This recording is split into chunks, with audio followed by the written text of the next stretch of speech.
अस्सलाम वालेकुम students.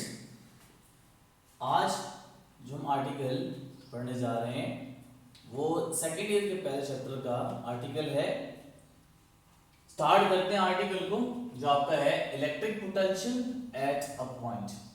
Basic article जो मेन है वो आपके पास है इलेक्ट्रिक पोटेंशियल का, लेकिन हम इलेक्ट्रिक पोटेंशियल की फॉर्मूलेशन को डिस्कस करने से पहले ये कुछ बेसिक्स हैं, इंट्रोडक्शंस हम देते हैं। हम पहले electric potential at a point के बारे में स्टडी करते हैं, फिर हम पढ़ेंगे कि आपके पास इलेक्ट्रिक पोटेंशियल डिफरेंस क्या होता है, और फिर हम उसकी यूनिट एंड देन हम जाएंगे उसकी फॉर्मूलेशन की तरफ। ठीक है, अब आपके पास है electric potential at a point, यानी आपके पास कोई भी एक चार्ज है और उस चार्ज के करीब कोई भी एक पॉइंट आपने लोकेट कर लिया है और आप उस पॉइंट के ऊपर इलेक्ट्रिक पोटेंशियल देखना चाहते हैं, तो आप कहेंगे क्या कि उसका पोटेंशियल कितना है, ज्यादा है, कम है, तो वो हम जाके आगे स्टडी करते हैं। तो स्टूडेंट्स, जैसे कि आपने ग्रेविटेशनल फील्ड का पढ़ा था और ग्रेविटेशनल पोटेंशियल एनर्जी का पढ़ा था, जो कि आपका फर्स्ट चैप्टर नंबर 4 था। इसी तरह मैं रेफरेंस पॉइंट की अगर बात करूं तो लेट्स से फॉर एग्जांपल आपके पास जमीन थी गोल, जो कि सर्कल आपके पास, लेट्स से मैं सपोज करता हूं कि ये आपके पास क्या है, एक जमीन का एरिया है, और अगर कोई भी ऑब्जेक्ट उस जमीन के सरफेस के ऊपर पड़ा होता था तो आप कहते थे कि उसकी जो पोटेंशियल एनर्जी है, यानी जो एनर्जी है उसके पास, वो क्या है, जीरो। क्यों? क्योंकि आप उस टाइम उसको जब एनर्जी मेजर कर रहे थे तो आपका रेफरेंस पॉइंट क्या था, ग्राउंड पॉइंट था। अब अगर आप देखें कि जैसे हम उस पॉइंट से अवे जाते हैं तो हम कहते हैं कि उसमें एनर्जी स्टोर्ड हो गई है, क्योंकि आपको रेफरेंस पॉइंट से अपवर्ड क्या किया जा रहा है, मूव किया जा रहा है। और हमने एक पॉइंट ऐसा लोकेट किया था कि अगर हम ग्रेविटेशनल फील्ड से बाहर निकलना चाहते हैं तो एक बहुत दूर सा पॉइंट हम लेते थे कि एक इंफिनिटी पॉइंट था जहां पे ग्रेविटेशनल इफेक्ट क्या था, जीरो। अब वहां पे अगर आप देखें तो फर्स्ट में हमने क्या किया था कि एब्सोल्यूट पोटेंशियल एनर्जी को फाइंड आउट किया था, और एब्सोल्यूट पोटेंशियल एनर्जी का जो रेफरेंस पॉइंट था वो आपके पास क्या था, इंफिनिटी था। यानी उस पॉइंट के ऊपर ग्रेविटेशनल फील्ड की वैल्यू आपके पास क्या थी, जीरो। तो उस रेफरेंस पॉइंट को आप कंसीडर करते थे और आप एक मास m को किसी भी पॉइंट के करीब लेके आते थे। तो जैसे वहां पे ग्रेविटेशनल फील्ड का कॉन्सेप्ट था, यही कॉन्सेप्ट हम यहां पे कंसीडर करते हैं। फॉर एग्जाम्पल आपके पास एक कोई भी पॉजिटिव चार्ज है और ये जो आपके पास सर्कुलर शेप में है, इसको मैं कहता हूं लेट्स से कि आपके पास क्या है, उसकी इलेक्ट्रिक फील्ड है। अब अगर आप देखिए कि मैं कोई भी एक चार्ज जो कि टेस्ट चार्ज है, जो क्यू नॉट है, वो एक इंफिनिटी पॉइंट पे मैंने रखा हुआ है, और इंफिनिटी वो पॉइंट है जो कि आपका रेफरेंस पॉइंट है, और उस पे आपने क्या कहा हुआ है कि आपने इस पोटेंशियल के इसके मुकाबले में उसकी वैल्यू क्या है, जीरो। यानी वहां पे इलेक्ट्रिक फील्ड की वैल्यू क्या है, जीरो है। आप इस चार्ज को इस पॉइंट ए की तरफ अगर लेके आना चाहते हैं, जो कि मैं इस पॉइंट की तरफ फाइंड करना चाहूंगा कि इस पॉइंट पे इसका पोटेंशियल क्या होगा। तो स्टूडेंट्स, क्योंकि ये टेस्ट चार्ज आपके पास कौन सा है, पॉजिटिव चार्ज है, जब आप इस पॉइंट चार्ज को या टेस्ट चार्ज को इस पॉइंट ए की तरफ लेके आएंगे तो चूंकि उसकी पोलैरिटी भी पॉजिटिव है, यहां भी जो चार्ज है आपके पास वो भी क्या है, पॉजिटिव है, तो ये उसको क्या करेगा, रिपेल करेगा। तो उसका मतलब क्या हुआ कि there must be some repulsive force which is exerted by this charge on a test charge which is bringing from the point of infinity to a point A। जब आप इस चार्ज को इसके करीब लेके आएंगे तो ये इसके ऊपर क्या लगाएगा, रिपल्सिव फोर्स लगाएगा। अब देखें कि अगर आपने इस चार्ज को इस पॉइंट तक लेके आना है तो आपको क्या करना पड़ेगा, इस चार्ज के ऊपर कंटिन्यूअसली फोर्स अप्लाई करनी पड़ेगी। जब आप फोर्स अप्लाई कर रहे हैं तो इसका मतलब क्या हुआ कि आप उस चार्ज के ऊपर वर्क लगा रहे हैं, वर्क कर रहे हैं कि वो चार्ज इस इंफिनिटी पॉइंट से इस ए पॉइंट तक आ जाए। क्यों? क्योंकि रिपल्सिव फोर्स को आपने क्या करना है, ओवरकम करना है, तभी ये पॉइंट यहां पे लोकेट हो सकता है उस चार्ज का। अब देखिए जितना आपने इस चार्ज के ऊपर वर्क किया है उस रेफरेंस पॉइंट जो कि इंफिनिटी पॉइंट से लेके पॉइंट ए की तरफ लेके आ रहे थे, तो उसका नाम आपके पास क्या कहलाता है, electric potential at a point.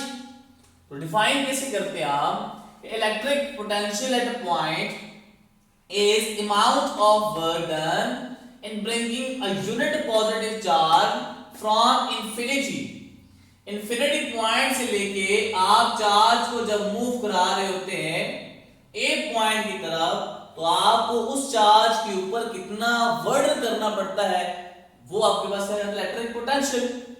लेकिन स्टूडेंट्स अगर आप देखें तो इसमें आगे फर्दर भी कुछ लिखा हुआ है, यानी from infinity up to the point by keeping it in electrostatic equilibrium.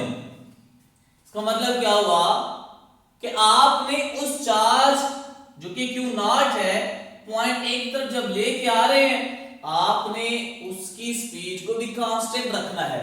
और आप उसकी स्पीड को कांस्टेंट कैसे रख रहे हैं, आप उसके ऊपर फोर्स अप्लाई किए जा रहे हैं, तो यहां से रिपल्सिव फोर्स है, यहां से फोर्स है, तो वो एक यूनिफॉर्म स्पीड के साथ क्या किया जा रहा है, डाउनवर्ड मूव किए जा रहा है। तो ये आपके पास क्या है, definition of electric potential at a point. और जिसका फार्मूला क्या होगा कि V is equal to W divided by Q naught, यानी work done per unit charge. अब आप देखें कि ये तो आपके पास क्या था, पॉजिटिव चार्ज, और आप टेस्ट चार्ज को इस एक पॉजिटिव चार्ज के करीब पॉइंट की तरफ लेके आ रहे थे। लेकिन यहां पर एक इंपॉर्टेंट बात है बेटा, अगर आप ये माइंड में ये क्वेश्चन भी आ सकता है कि अगर मैं यहां पे एक चार्ज जो कि पॉजिटिव कंसीडर किया हुआ है, अब मैं पॉजिटिव की बजाय नेगेटिव को कंसीडर कर लूं, तो मैं इस टेस्ट चार्ज जो कि पॉजिटिव है उसको जब ए पॉइंट की तरफ लेके आऊंगा, तो अगर आप देखिए जरा गौर करें तो क्या होगा कि ये पॉजिटिव चार्ज है, ये नेगेटिव चार्ज है। अब वो क्या करेगा, सीधा एक एक्सेलरेट होगा टुवर्ड्स पॉइंट ए, यानी अट्रैक्शन फोर्स है, तो खुद ब खुद चार्ज इस पॉइंट ए की तरफ मूव करेगा। अब हम इसके ऊपर कोई फोर्स तो नहीं लगा रहे, जब हम फोर्स ही नहीं लगा रहे तो वर्डन भी नहीं हो रहा, जब वर्डन नहीं हो रहा तो आपको पोटेंशियल भी नहीं होगा। तो बड़ी इंपॉर्टेंट बात यहां पे बेटा गौर से देखें कि अगर यहां पे ये केस कंसीडर किया जा रहा है तो इसका मतलब है ये डेफिनेशन हम अप्लाई नहीं कर सकते, डेफिनेशन तो गलत हो गई। लेकिन स्टूडेंट्स एक बड़ी इंपॉर्टेंट बात कि जब पॉजिटिव चार्ज को जैसे आप यहां से छोड़ेंगे तो ये डाउनवर्ड मूव करेगा किधर, टुवर्ड्स पॉइंट ए। जरा इमेजिन करें कि अगर आपके पास जमीन है और अगर आपने किसी भी ऑब्जेक्ट को इस पॉइंट पे लिया हुआ है, तो जैसे ही इस पॉइंट से आप इस ऑब्जेक्ट को छोड़ेंगे तो वो डाउनवर्ड मूव करेगा टुवर्ड्स अर्थ। लेकिन जैसे आप छोड़ेंगे इस टाइम उसकी स्पीड क्या है, जीरो। तो जैसे ही डाउनवर्ड मूव किया जाएगा तो उसकी स्पीड क्या होती जाएगी, इंक्रीज होती जाएगी। अब देखें जब स्पीड इंक्रीज हो रही है, पहले 0 फिर 1 2 3 4 अप टू ये नीचे जाते हुए स्पीड बढ़ाता जाएगा। लेकिन हमने क्या किया हुआ है, इन इलेक्ट्रोस्टैटिक इक्विलिब्रियम आपने इसको क्या करना है, इलेक्ट्रोस्टैटिक इक्विलिब्रियम में रखना है। इसका मतलब क्या हुआ कि जब आप इस चार्ज को डाउनवर्ड मूव करेंगे तो आपको फोर्स लगानी पड़ेगी इन अपवर्ड डायरेक्शन, इसलिए कि आप उस चार्ज को इलेक्ट्रोस्टैटिक इक्विलिब्रियम में रख सके। तो इसका मतलब क्या हुआ, जब आप इसकी स्पीड बढ़ानी है तो फोर्स लगाएंगे, जब आप फोर्स लगाएंगे तो क्या होगा, उसके ऊपर वर्डन कर रहे हैं, तो इसका मतलब है उसके में भी हम पोटेंशियल आपके पास होगा, और यही डेफिनेशन हम उसमें अप्लाई कर सकते हैं। ये बड़ी इंपॉर्टेंट बात जो आपने बेटा क्या करनी है, याद रखनी है, जो कि कंसेप्चुअल है। अब देखिए फॉर एग्जांपल अगर आप इलेक्ट्रिक पोटेंशियल डिफरेंस की बात करें तो इलेक्ट्रिक पोटेंशियल डिफरेंस क्या है। मैं सपोज करता हूं ये चार्ज आपके पास पॉजिटिव है और उसके करीब जो पॉइंट आपके पास है वो ए, और ये पॉइंट आपने क्या लगाया हुआ है, कोई भी पॉइंट बी कंसीडर किया हुआ है। तो अगर आप देखें तो ये चार्ज इंफिनिटी से मूव कराते हुए जब इस बी पॉइंट की तरफ लेके आएंगे तो चूंकि इंफिनिटी से लेके इस पॉइंट का जो डिस्टेंस है वो क्या है, कम है। जब डिस्टेंस कम हो गया तो आपको कम फोर्स लगानी पड़ेगी इस बी पॉइंट तक लेके आने के लिए। तो जब अगर आप देखें कि कम फोर्स लग रही है तो वर्डन भी आपके पास क्या होगा, कम होगा, और वर्डन का अगर कम है तो पोटेंशियल भी आपके पास क्या होगा, कम होगा। तो हम कहेंगे कि बी पॉइंट के ऊपर पोटेंशियल क्या है, कम है एज कंपेयर टू ए। और ए पे हाई पोटेंशियल क्यों है, क्योंकि अगर आप इस पॉइंट से ए पॉइंट की तरफ आएंगे तो आपको वर्क डन ज्यादा करना पड़ेगा। क्यों, क्योंकि डिस्टेंस ज्यादा है, आर की वैल्यू आपके पास ज्यादा है। वेलोसिटी अगर आप देखिए कि जब डिस्टेंस ज्यादा हो गया तो फोर्स भी ज्यादा लगानी पड़ेगी, उसका मतलब हुआ कि आपका पोटेंशियल भी क्या होगा, ज्यादा होगा। एक और तरीके से हम इस बात को समझ सकते हैं, वो कैसे कि अगर आप इस पॉइंट ए को देखें तो वो पॉजिटिव चार्ज के करीब है और बी पॉइंट पॉजिटिव चार्ज की क्या है, दूर है। तो हम कहेंगे कि जो ए पॉइंट है उसके ऊपर पोटेंशियल हाई है और बी पॉइंट जो कि इससे दूर है हम कहेंगे यहां पे पोटेंशियल की वैल्यू क्या है, कम है। तो इसका मतलब क्या, हम डिफाइन कैसे करेंगे, electric potential is the amount of work done in bringing a unit positive charge from one point to another point by keeping it in electrostatic equilibrium। मिसाल के तौर पर आपने इस चार्ज को पहले इंफिनिटी से लेकर आ रहे थे, लेकिन अब आप एक इलेक्ट्रिक फील्ड में दो पॉइंट्स कंसीडर कर लिए। यहां से चार्ज को अगर आप मूव करा रहे हैं पॉइंट ए की तरफ तो हम कहेंगे कि चूंकि ये दोनों के दरमियान पोटेंशियल का डिफरेंस मौजूद है, इसको हम नाम देंगे कि क्या है, इलेक्ट्रिक पोटेंशियल डिफरेंस। और वो किसके बराबर होगा, क्योंकि यहां पे दो पॉइंट्स हैं, दो पोटेंशियल होंगे, इसका मतलब है कि delta V is equals to WAB, that is work done from A to B, या आप कह सकते हैं कि B to A divided by Q naught। ये आपके पास किसके बराबर होगा, फॉर्मूला इलेक्ट्रिक पोटेंशियल डिफरेंस का। यूनिट की बात करते हैं, अगर आप देखें कि अगर आप इस फॉर्मूले में देखिए आपके पास है delta V is equals to WAB divided by Q naught। अगर मैं यहां से इसकी यूनिट निकालना चाहूं तो मैं इसको लिख सकता हूं कि चूंकि वर्क आपके पास एनर्जी जॉल आपके पास आ गई, उसकी unit Q naught that is charge, उसकी यूनिट क्या है, कूलम। जॉल और coulomb is the unit of electric potential difference, और इसी को हम नाम देते हैं, ये आपके पास किसके बराबर होता है, वोल्ट के। और 1 वोल्ट के बराबर कब होगा, जब आप एक कूलम का चार्ज इस पॉइंट बी से ए की तरफ लेके आएंगे और उसके ऊपर आपको वर्डन 1 जॉल के बराबर करना पड़े तो हम कहेंगे कि उसके पास जो पोटेंशियल है वो आपके पास किसके बराबर है, 1 वोल्ट के। तो डिफाइन कैसे करते हैं, 1 volt is the potential difference of 1 volt if 1 joule of work is done in bringing a unit positive charge from one point to another। एक कूलम को चार्ज को मूव कराते हुए अगर आपको 1 जॉल का वर्क करना पड़ रहा है तो हम उसको नाम देंगे कि उसके पास इलेक्ट्रिक पोटेंशियल कितना है, 1 वोल्ट है। अब इलेक्ट्रिक पोटेंशियल एनर्जी क्या है, जब आप किसी भी चार्ज को मूव कराते हैं किसी भी फील्ड में और आपको फोर्स लगाना पड़े, वर्डन करना पड़ता है, तो वो वर्डन स्टोर हो जाते हैं in the form of energy उसमें। जिस तरह अगर आप किसी भी फील्ड के अक्रॉस मूव करें, जैसे ग्रेविटेशनल फील्ड के अगेंस्ट अगर आप बॉडी को लेके जा रहे हैं तो उसमें ग्रेविटेशनल वर्क था, इसी तरह अगर आप कंसीडर करें कि मेरे पास कोई भी एक पॉजिटिव प्लेट, एक नेगेटिव प्लेट और इलेक्ट्रिक फील्ड लाइंस पॉजिटिव से नेगेटिव की तरफ और क्यू चार्ज को अगर मैं नेगेटिव से पॉजिटिव की तरफ मूव कराना चाहूं, that is against the electric field, मैं इसको मूव कराना चाहूं तो उसमें जो एनर्जी स्टोर्ड होगी वो आपके पास क्या होगी, इलेक्ट्रिक पोटेंशियल एनर्जी। और उसका फार्मूला आपके पास अगर आप देखें हम कहते हैं WAB = Q not delta V, और WAB क्या किसके बराबर है, एनर्जी के। हम इसको लिख सकते हैं कि delta U = Q not delta V।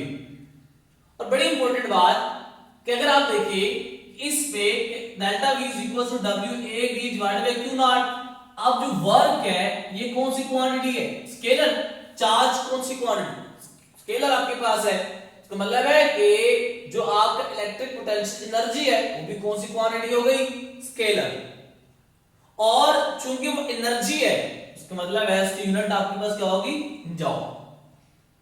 अब हम जानते हैं कि जो फॉर्मूला हमने यहां पे लिखा हुआ है कि delta V = WAB / Q not, इसी फॉर्मूले को हम डिराइव करते हैं। अब देखिए आपके पास कोई भी दो प्लेट्स हैं, एक प्लेट आपके पास पॉजिटिव चार्ज है, दूसरे प्लेट्स के ऊपर आपके पास चार्ज कौन सा है, नेगेटिव। जो पॉजिटिव प्लेट है उसको हमने नाम दिया हुआ पॉइंट A और दूसरे को हमने नाम दिया हुआ point B। And we know that electric field lines are from positive towards negative plate. इसका मतलब क्या हुआ कि A पॉइंट के ऊपर पोटेंशियल की वैल्यू क्या है, ज्यादा, और B पॉइंट के ऊपर पोटेंशियल की वैल्यू क्या है, कम है। अब देखिए यहां से एमसीक्यू बड़े इंपॉर्टेंट है जो कि आपके inter test point of view से और पेपर पॉइंट ऑफ व्यू से।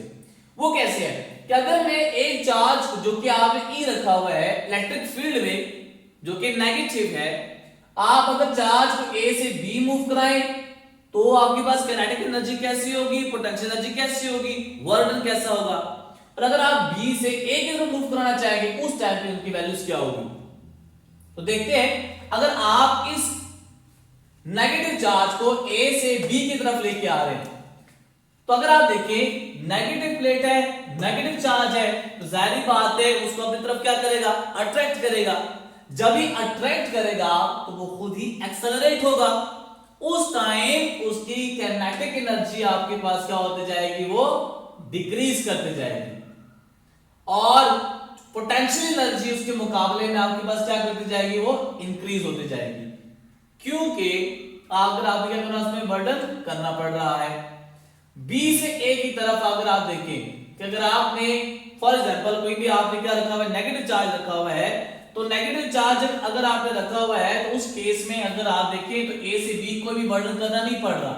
लेकिन अगर आप यहाँ पे पॉजिटिव चार्ज कंसिडर कर लें, जो कि अगर आप बुक देखें तो उसमें पॉजिटिव चार्ज कंसिडर किया हुआ है, तो अगर आप A से B की तरफ मूव कराएंगे तो इसका मतलब क्या हुआ कि पॉजिटिव चार्ज और नेगेटिव चार्ज दोनों की पोलैरिटी क्या है, ऑपोजिट, अट्रैक्ट होगा।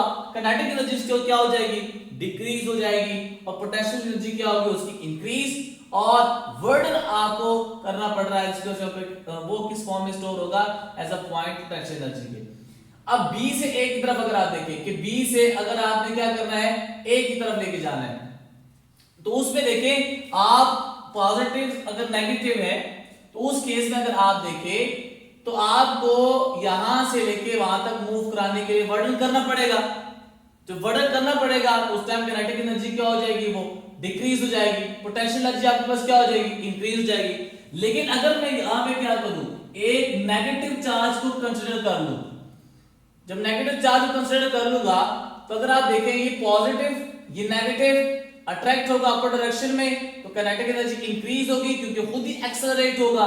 पोटेंशियल एनर्जी उसकी क्या हो जाएगी, डिक्रीज, और क्योंकि आप उसके ऊपर कोई बर्डन ना भी करें तब भी जाके वो क्या होगा, वो एक्सेलरेट होगा।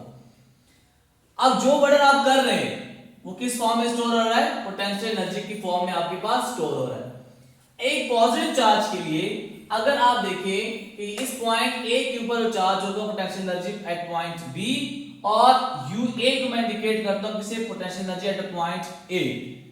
इसका मतलब क्या हुआ कि delta U will be equals to burden at B to A। अब मैं कैलकुलेशन करता हूं यहां से कि डेल्टा U किसके बराबर है, WAB के, क्योंकि ये आपको किसको इंडिकेट कर रहा है, चेंज यानी difference in potential energy at point A and point B. तो अगर आप देखें कि बनाएगा UA minus UB because potential energy at point A is greater as compared to the electric potential energy at point B या at place B। ये किसके बराबर आ जाएगा? WAB के। इसको आप नाम दे दीजिए किसके बराबर है? इक्वेशन A के। अब आप इस इक्वेशन को डिवाइड कर दें किससे? Q नॉट से। तो dividing equation QA divided by Q naught. तो अगर आप देखें UA minus UB divided by Q naught is equals to WAB divided by क्या आ जाएगा? Q नॉट के बराबर आ जाएगा। और अगर आप इसको सेपरेट करके लिखें तो बनेगा UA divided by Q naught minus UB divided by Q naught is equals to WAB divided by Q naught. और अगर आप देखें ये है electric potential energy divided by Q naught जो किसके बराबर है? पोटेंशियल एट पॉइंट A के। इसी तरह UB divided by Q not किसके बराबर आ गया? पोटेंशियल एट पॉइंट B के। तो इसको मैं लिख सकता हूं कि VA minus VB is equals to WAB divided by Q naught. और यही VA माइनस VB किसके बराबर होगा? डेल्टा V के। That is delta V is equals to WAB divided by Q naught जो कि ये सेम वही फार्मूला है जो आपने यहां पे इलेक्ट्रिक पोटेंशियल डिफरेंस के लिए लिखा हुआ था। तो हमने ये क्या किया? उसको मैथमेटिकली डिराइव कर लिया। अब हम देखते हैं कि अगर हम एक एमसीक्यू सॉल्व करें कि आपने क्या करना है कि जो चार्ज आपके पास है वो 10 माइक्रोकूलम है और आपने उसको यूनिफॉर्म इलेक्ट्रिक फील्ड में लेके जा रहे हैं तो उसके ऊपर वर्डन की वैल्यू क्या होगी? जो कि आप लेके जा रहे हैं जिन सरफेसेस के उसके आपके पास क्या है? वो इक्विपोटेंशियल सरफेसेस हैं। और ऑप्शन आपको गिवन है 10 joule, 5 joule, 3 joule and 0 joule. तो आपने ये याद रखना है कि जब आप इस इक्विपोटेंशियल सरफेसेस की बात करते हैं तो इसका मतलब क्या हुआ कि इस इक्विपोटेंशियल सरफेस पे जो पोटेंशियल है किसी भी पॉइंट A के ऊपर वही पोटेंशियल है किसी पॉइंट B के ऊपर, वही पोटेंशियल है किसी पॉइंट C के ऊपर अप टू इंफिनिटी। जितने पॉइंट्स उन सरफेस के ऊपर आप कंसीडर कर लें तमाम का पोटेंशियल क्या होगा? वो सेम होगा। इसका मतलब क्या हुआ कि अगर मैं देखूं तो डेल्टा V की वैल्यू आपके पास क्या बन जाएगी? 0। So there is no potential difference of equipotential surfaces. इसका मतलब है कि जब आप फार्मूला लगाएंगे तो आएगा delta V is equals to WAB divided by Q naught. अब ये वैल्यू आपके पास क्या है? 0। तो 0 is equals to WAB divided by Q naught. Q naught अगर आप लेफ्ट साइड पे लेके आएंगे तो वो मल्टीप्लाई क्या हो जाएगा? 0। तो ये बनेगा WAB is equals to 0। So there is no burden in equipotential surfaces. इसका मतलब क्या हुआ कि इक्विपोटेंशियल सरफेस के ऊपर अगर आप किसी भी चार्ज को मूव करवा रहे हैं तो वहां पे वर्डन की वैल्यू आपके पास क्या हो जाएगी? वो 0 हो जाएगी। तो ये कुछ बातें थी आपके पास इसके बारे में इलेक्ट्रिक पोटेंशियल और फिर हमने इसको मैथमेटिकली फॉर्मूलेशन भी कर ली और हमने आज डिफरेंस पढ़े इलेक्ट्रिक पोटेंशियल एनर्जी के बारे में और electric potential at a point के बारे में। उम्मीद है आपको ये लेक्चर समझ आया होगा। नेक्स्ट आर्टिकल में नेक्स्ट लेक्चर में हम एक नेक्स्ट नए आर्टिकल के साथ हाजिर होंगे जो कि आपके पास है electric potential in the form of a gradient. तब तक नेक्स्ट लेक्चर के लिए अल्लाह हाफिज।